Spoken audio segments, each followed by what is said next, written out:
Chanel back for another Chanel Sew Bit.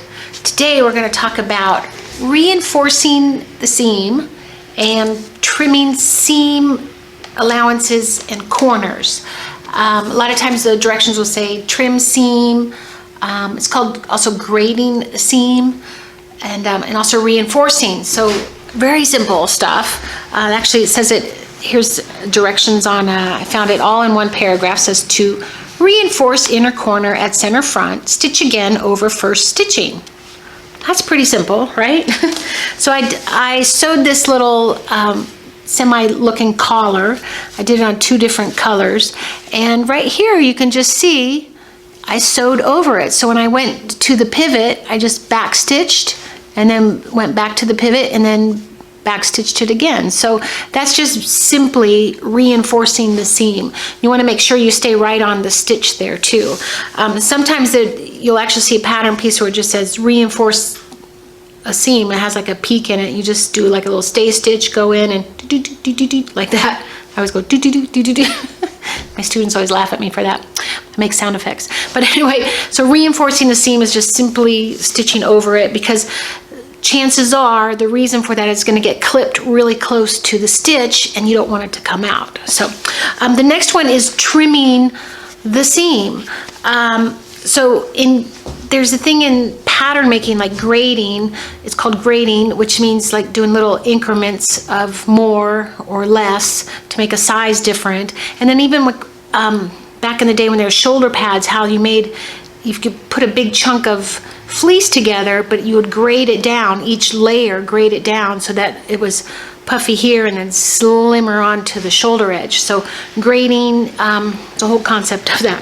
But one good way to trim these seams is to use pelican shears, and they are these funny looking shears. They look like pelicans, like chop chop chop.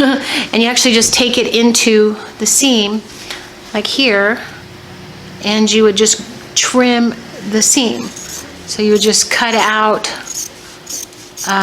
part of the seam like so, and just keep on going. And then but now I gotta say, I use these with chiffon and things like that when I have to get delicate, but I still like my big shears. So I would actually come in here and trim. I'm just happen to be pretty good with these shears. Sometimes you'll probably have a favorite pair of shears that you use and you get pretty good with it. And they just go a little faster for me. You gotta be careful with these though.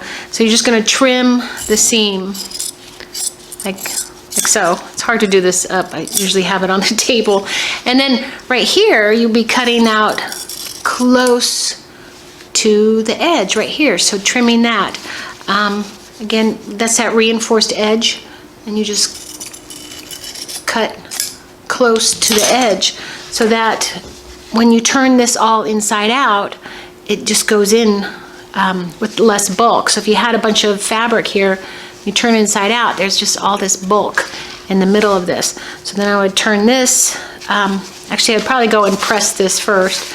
You can actually just turn this all inside, and then it's just smoother in here. And if the seam is graded in there, just like one layer and then a next layer, so it's not a big chunk, it just lays a lot smoother.